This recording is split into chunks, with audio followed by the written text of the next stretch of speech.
This one here, a lot of people think it's going to grow into a big one, but it doesn't.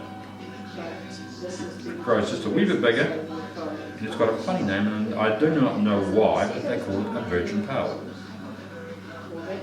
But that's about as big as they grow. I've never, and I've asked a lot of people, I've never seen a live one yet. Really? Because I think they camouflage, because when we see a whole lot of small Paua in the water, we avoid them, you see, but they may be amongst them.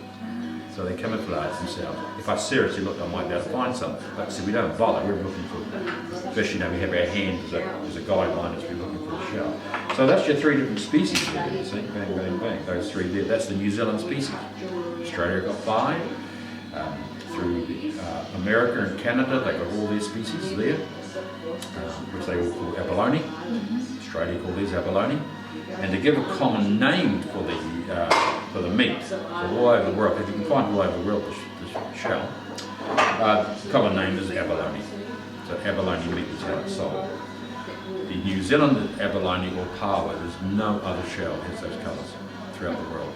And I get a lot of people from Europe very seriously ask me, and I don't laugh no more, how do I paint the colours on? Sometimes. I can understand why they ask. Yes, because in Europe, if you go through Europe, all the shells are plain white, the bone colour. Yeah. So they do a lot of carving or a lot of staining of the shell. So that's the difference. So, because I've never seen anything like it. And when I travel the world and I find some Paua in the shop, I like to stand there and listen to people, what they're trying to guess what it is. And most people think it's a stone. Yeah. It's a stone.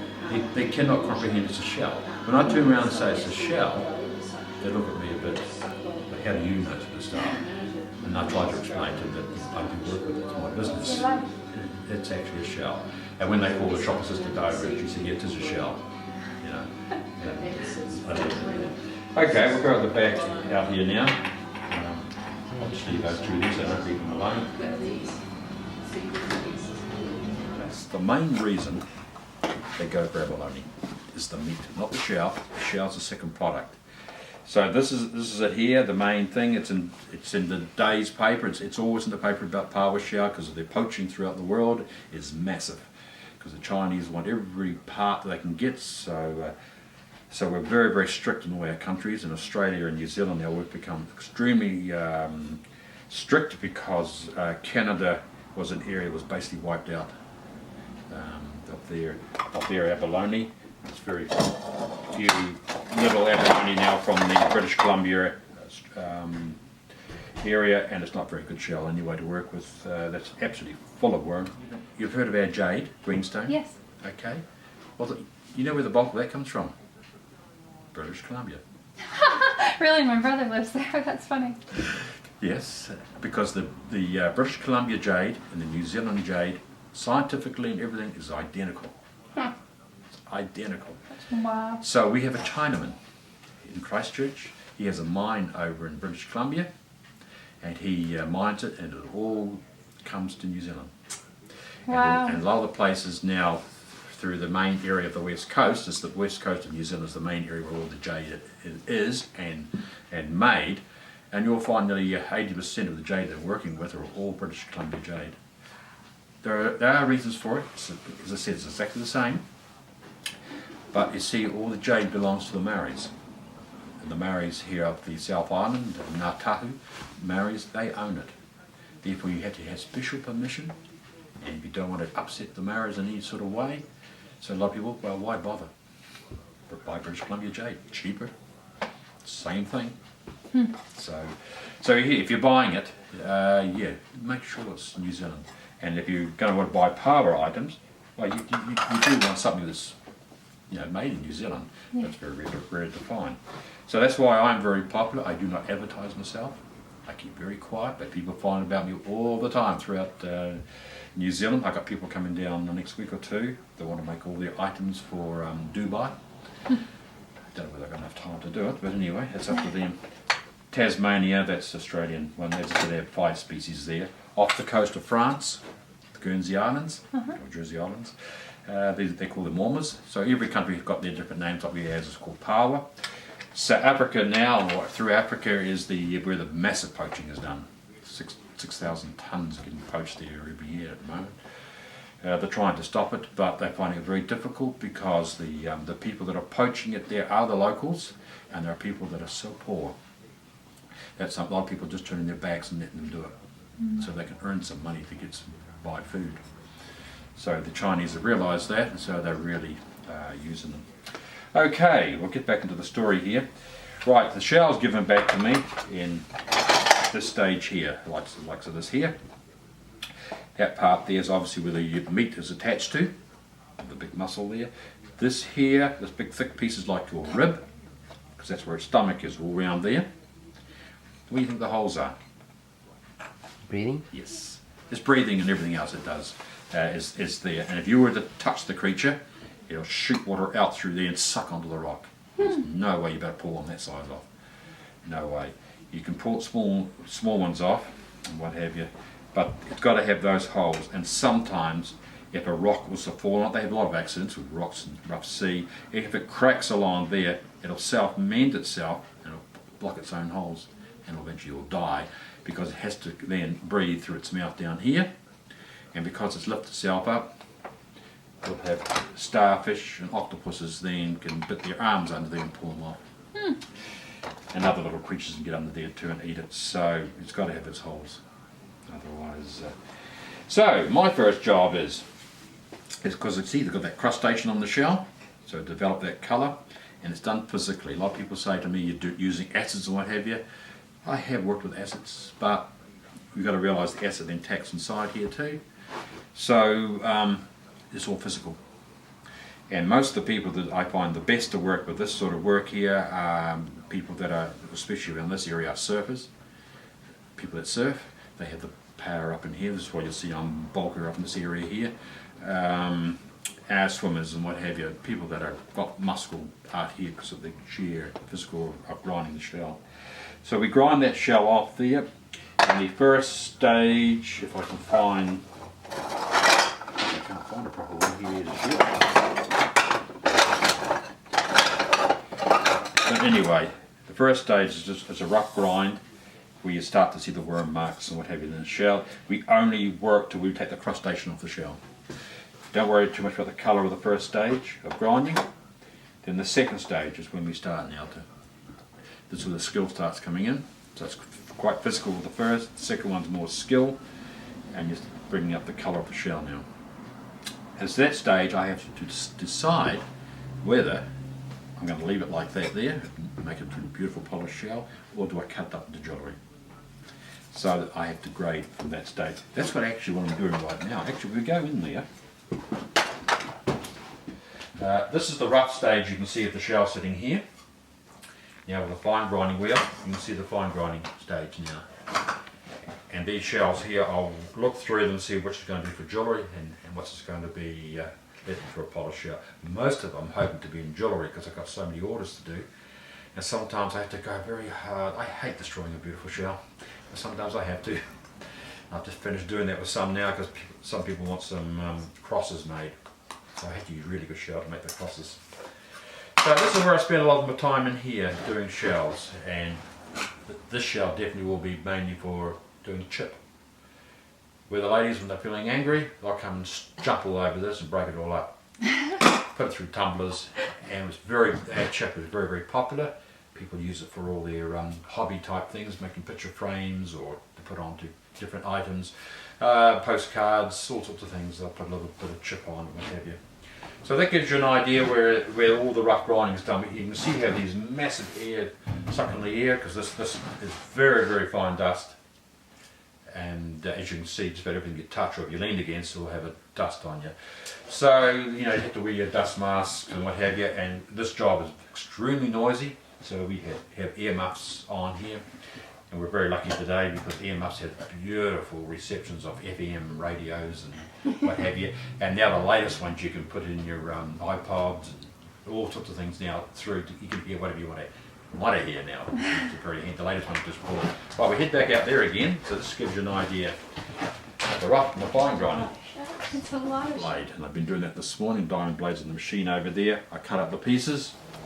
There's some pieces I've just cut out to make into crosses. So these pieces I've just cut out in the diamond blade. Then I'll shape them properly, so I'll have crosses like that there. It'll eventually, then they'll be sanded and what have you, then sent to Christchurch.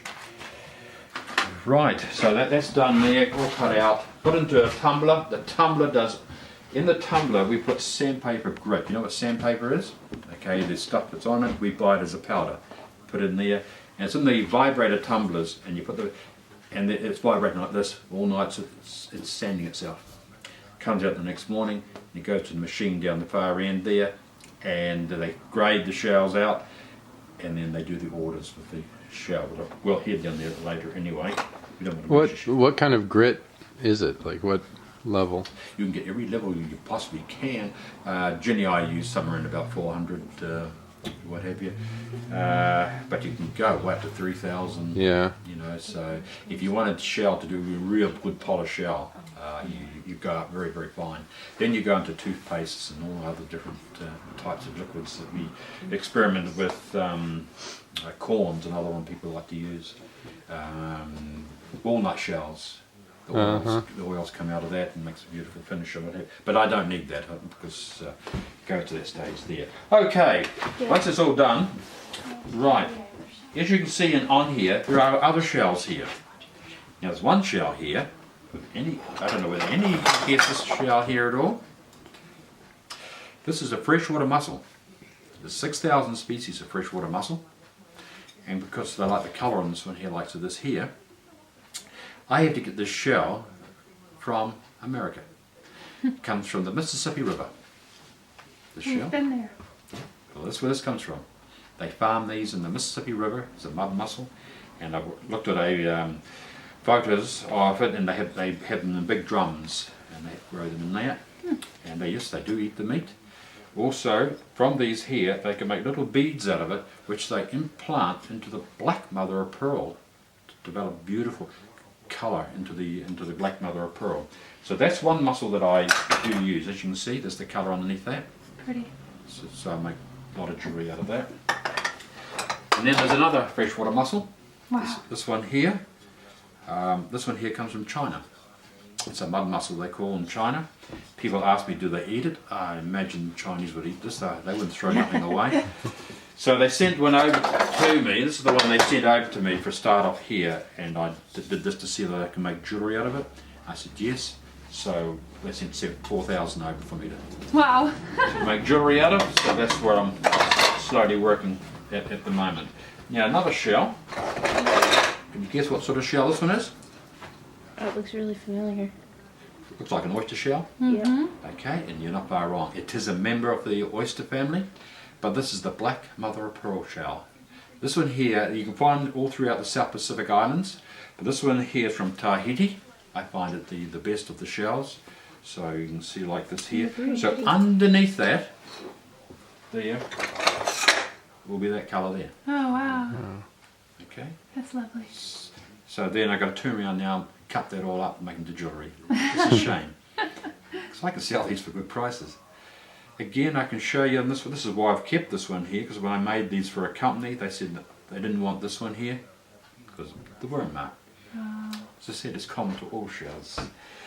And I also do work with, but I can never ever manage to keep a good one, because I show people through here and I end up selling it to them because they do give a price that I can't refuse. But this is the white mother of pearl. These come from the top of Australia. I find that's the best area. I get to try shells all over the world.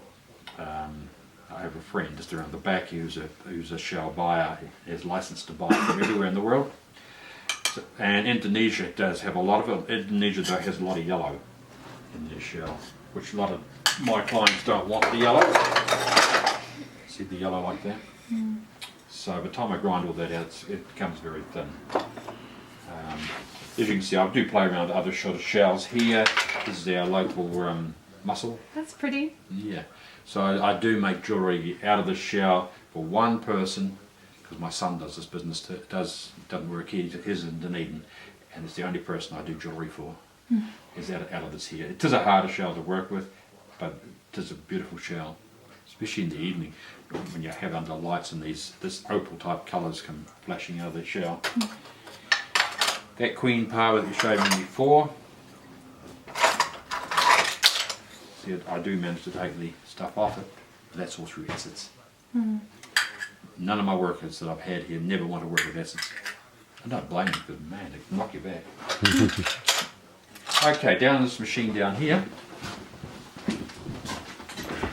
This is basically, I would never start the business unless I had one of these machines here. It's a copying machine basically.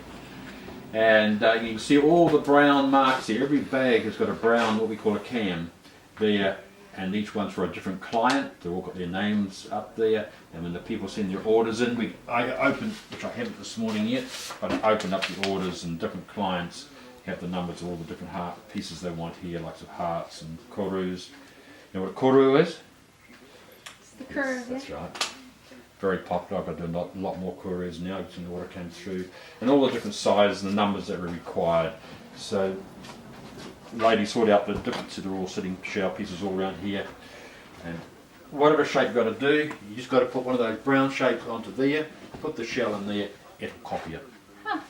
Yeah, like a key cutting machine, what have you. So and then they'll do whatever number required, and then they sit over here, then it's for me to do all the finishing. There's all different types of finishing.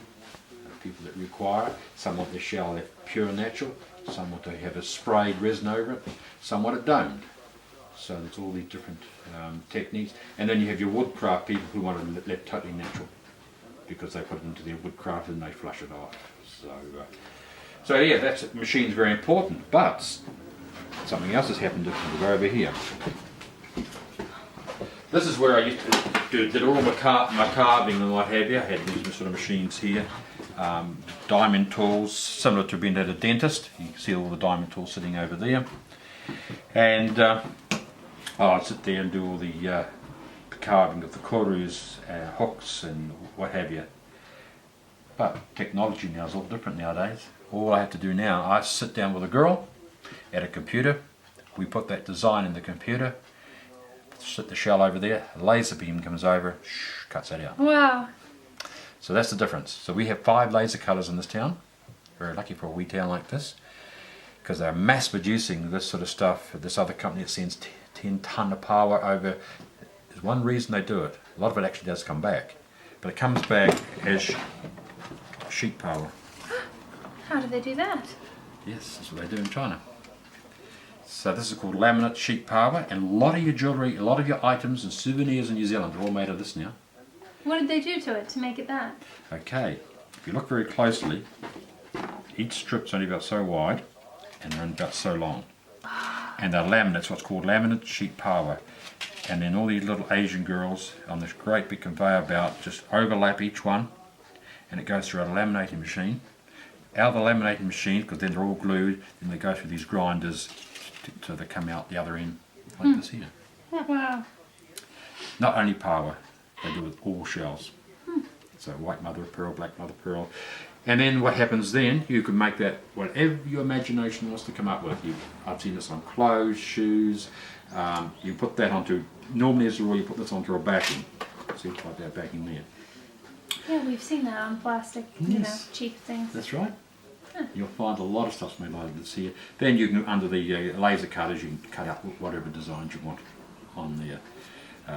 For instance, a laser cut, that's been laser cut there, done by that there. But my clients didn't want this. To them, it wasn't real.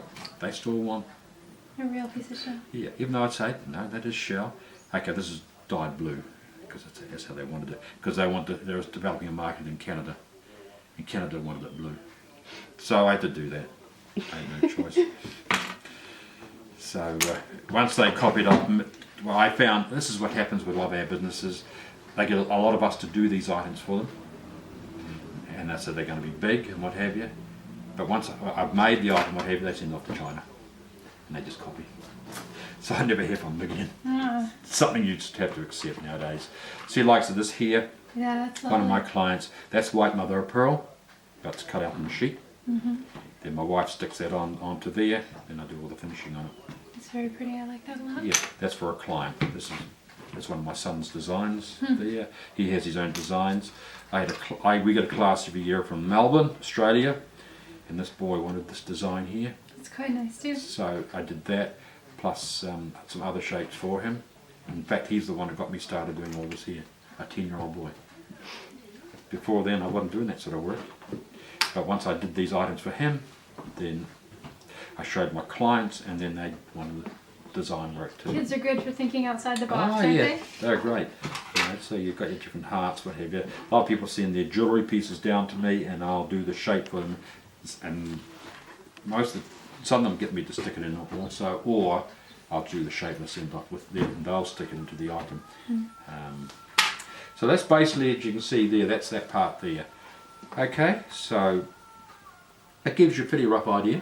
Basically what we do, there's a lot of other chemical works, the finishing, what have you. That's a buffing machine there, and I have my main client, all her stuff is left natural, very fine sanded, and then just rubbed on that there, and it comes out a beautiful finish on it. My brother sailed here years ago, and he brought home a few Paua shells, probably illegally, but it's on his boat. Yeah. And he, for 1 year for Christmas, sanded them up and did them on a buffing machine like that, and gave them to my mom. So we have them in our house that are Right. from here. Yeah. So what I'll do, if you go out to the shop, and I'll do this up for you. Okay, buff it up for you. You want me to do that? Thank you. We would love that. Yeah. See, it's noisy once I get started. I mean, you can watch if you want to, but it is noisy. Do you want to watch or do you want to wait?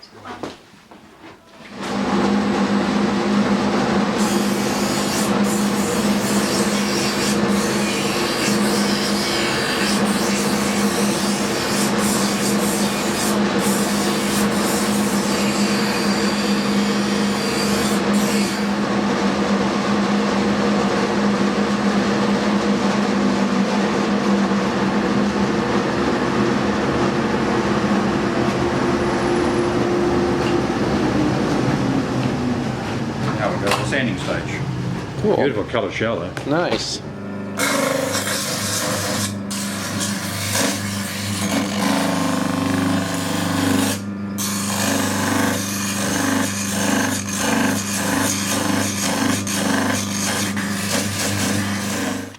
First machines, I probably built this about 30 years ago.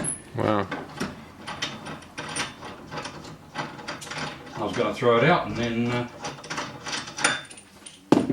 machine and I are one now, so I couldn't throw it out. Because that machine I worked on out there, it does everything. Yeah. I designed it to do that, you see, but I was going to chuck this one out. These are diamond blades for doing shaping with those there, and fine sandpaper.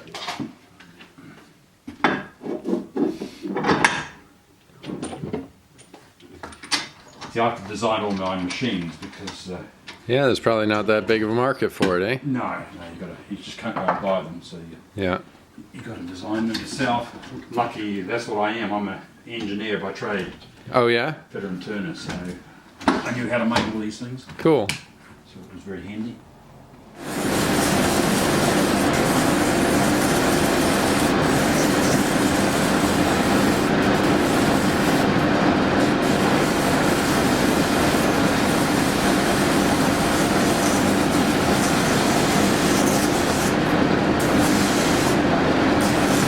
Rude stick like this, and then